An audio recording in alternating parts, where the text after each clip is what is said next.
ഇത് mass മോട്ടോഴ്സിന്നാണ്. Honda deo നമ്മൾ വർക്കിന് കയറ്റിയിട്ടുണ്ട്. നമുക്ക് അതിനകത്ത് പറഞ്ഞിരിക്കുന്നത് പറയുന്നത് general service, self checkup, slow speed checkup, അതേപോലെ തന്നെ വാട്ടർ സർവീസ് ചെയ്യണം. പിന്നെ ആക്സിലേറ്റർ ചെറിയൊരു റേസിങ് കാണിക്കുന്ന കംപ്ലയിൻറ്റ് പറയുന്നുണ്ട്.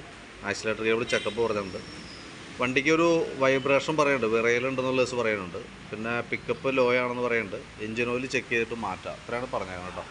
വണ്ടി ഓടിയേക്കണ കിലോമീറ്റർ എന്ന് പറഞ്ഞാൽ 67,085, 67,085 അതാണ് എൻ്റെ കിലോമീറ്റർ റീഡിങ് കാണിച്ചത്.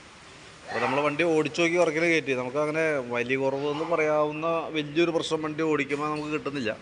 പിന്നെ ക്ലച്ച് ജർക്കിങ്ങുമായി ബന്ധപ്പെട്ട് നമുക്ക് ക്ലച്ചിനകത്ത് തന്നെ പൊടിയുടേതായിട്ടുള്ളൊരു പ്രോബ്ലം, അതല്ലാണ്ട് വേറൊരു കംപ്ലൈൻറ്റ് എന്ന് പറയാവുന്ന ഒരു പ്രോബ്ലം ഒന്നും വണ്ടി ഓടിക്കുമ്പോൾ നമുക്ക് കിട്ടുന്നില്ല കേട്ടോ. പിന്നെ നമുക്ക് സർവീസിൻ്റെ ഭാഗമായിട്ട് നമ്മൾ വർക്കിൽ കയറ്റി അതിൻ്റെ എയർ ഫിൽറ്റർ, ക്ലച്ച് സൈഡൊക്കെ നമ്മൾ ചെക്ക് ചെയ്യാൻ വേണ്ടി അയച്ചിട്ടുണ്ട്.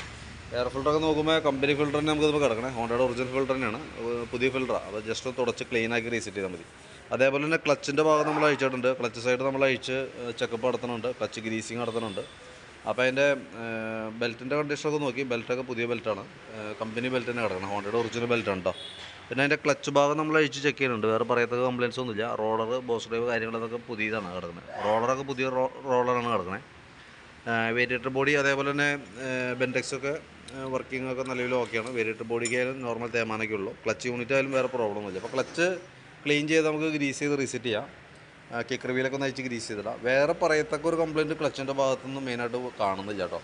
പിന്നെ നമുക്ക് അതിൻ്റെ എഞ്ചിൻ ഹെഡിൻ്റെ ഭാഗം നോക്കി വേറെ ലീക്കേജ് ഒന്നുമില്ല. ആക്സിലേറ്റർ കേബിൾ ടൈറ്റാണ്. നമ്മളിപ്പോൾ നോക്കുമ്പോൾ ആക്സിലേറ്റർ കേബിൾ ഒരുപാട് ബലം കൊടുക്കേണ്ടതായിട്ട് വരുന്നുണ്ട്. വളരെ സ്മൂത്തായിട്ട് വർക്ക് ചെയ്യേണ്ടതാണ്.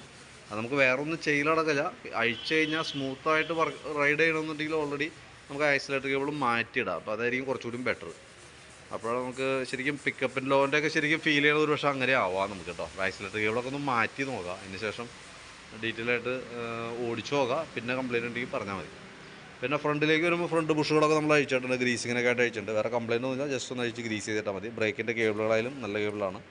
സ്പീഡോമീറ്റർ കേബിളൊക്കെ ഓക്കെയാണ്. പിന്നെ ഫ്രണ്ടിലത്തെ ബ്രേക്ക് ലൈനറൊക്കെ നമ്മൾ ചെക്ക് ചെയ്തു, അത്യാവശ്യം ഉപയോഗിക്കാനുണ്ട്. നെക്സ്റ്റ് സർവീസിൽ മിക്കവാറും നമുക്ക് മാറ്റേണ്ടി വന്നേക്കും. കാരണം ഇതിൻ്റെ അഡ്ജസ്റ്റിങ് ഏറെക്കുറെ മാക്സിമത്തിലേക്ക് ആയിക്കൊണ്ടിരിക്കുകയാണ്. ഈ തവണ കിടന്ന് ഓടിക്കോളും, കുഴപ്പമില്ല. പിന്നെ സെൽഫിൻ്റെ കംപ്ലയിൻറ്റ് പറഞ്ഞിട്ടുണ്ട്. അത് ഓൾറെഡി നമുക്ക് ബാറ്ററിയുടെ ആണ് കേട്ടോ. വണ്ടിയിൽ ഇരിക്കുന്ന ബാറ്ററി 2020 ബാറ്ററിയാണ്, ആംറോയുടെ ബാറ്ററിയാണ്. നമ്മളതിൻ്റെ വോൾട്ടൊക്കെ നോക്കുമ്പോൾ 12 വോൾട്ട് കാണിക്കുന്നുണ്ട്. ബാറ്ററി ലോഡിലേക്ക് കൊടുക്കുമ്പോൾ ഉണ്ടോ 8.40 ആ റേഞ്ചിലേക്ക് പെട്ടെന്ന് ഡൗൺ ആയി പോവാണ്. അപ്പോൾ ബാറ്ററി വേറെ ഒരെണ്ണം മാറ്റി വെച്ച് ഞങ്ങൾ ചെക്ക് ചെയ്തു. അപ്പോഴാണ് നോർമലായിട്ട് വർക്ക് ചെയ്യണേ.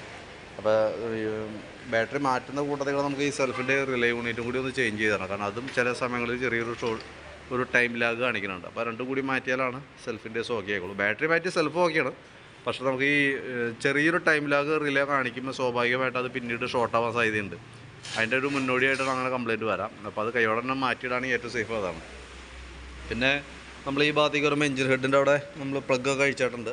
പ്ലഗ്ഗൊക്കെ പുതിയ പ്ലഗ്ഗാണ്, ജസ്റ്റ് ഒന്ന് ക്ലീൻ ചെയ്തിട്ടാൽ മതി. അതേപോലെ തന്നെ നമുക്ക് അതിൻ്റെ സെക്കൻഡറി ഫിൽറ്റർ യൂണിറ്റിലും ഒന്ന് ക്ലീൻ ചെയ്തിട്ടാൽ മതി കേട്ടോ. എഞ്ചിൻ ഓയിൽ നമ്മൾ നോക്കുമ്പോൾ ലെവൽ കുറവ് കാര്യങ്ങളൊന്നുമില്ല. ഓയിൽ നല്ല ഓയിലായിട്ടാണ് കാണുന്നത്. ഇതുണ്ടോ നല്ല കളർ കാര്യങ്ങളൊക്കെ ഉണ്ട്. അപ്പോൾ നമുക്ക് 100% കളർ നോക്കിയിട്ട് നമുക്ക് ഇതിൻ്റെ ഓയിൽ ചേഞ്ചിൻ്റെ ടൈം ആയിട്ടുണ്ടോ എന്നുള്ളത് നമുക്ക് പറയാനായിട്ട് പറ്റില്ല. അപ്പോൾ എന്താ നമ്മൾ ചെയ്യേണ്ടതെന്ന് വെച്ചാൽ കിലോമീറ്റർ ഏകദേശം 3000 കിലോമീറ്റർ ഓടിയിട്ടുണ്ടോ എന്ന് നോക്കാം. അങ്ങനെയാണെന്നുണ്ടെങ്കിൽ നമുക്കത് കൈയോടെ മാറ്റി വിടണമായിരിക്കും നല്ലത് കേട്ടോ. ഓൾറെഡി നമ്മുടെ ഹിസ്റ്ററി എടുക്കാനായിട്ട് ചെറിയ ബുദ്ധിമുട്ടുണ്ട്. അപ്പോൾ അതുകൊണ്ട് തന്നെ കിലോമീറ്റർ ഓടിയിട്ടുണ്ടെന്നുണ്ടെങ്കിൽ നമുക്കത് കൈയോടെ അത് മാറ്റി കളയണമായിരിക്കും കുറേ കൂടി നല്ലത് കേട്ടോ. നിലവിൽ കളർ വെച്ച് നോക്കുമ്പോൾ വലിയ പ്രശ്നം തോന്നണില്ല. അപ്പോൾ ഞാൻ അതിൻ്റെ ഒരു ഏകദേശം ഒരു എസ്റ്റിമേറ്റഡ് ഡീറ്റെയിൽസ് വാട്സപ്പിലേക്ക് സെൻഡ് ചെയ്തിട്ടേക്കാം. വീഡിയോ കണ്ടതിന് ശേഷം നോക്കിയിട്ടൊന്ന് റിപ്ലൈ ഇട്ടേക്കാം. നമുക്കതനുസരിച്ച് വർക്ക് കംപ്ലീറ്റ് ചെയ്യാം. ഓക്കെ.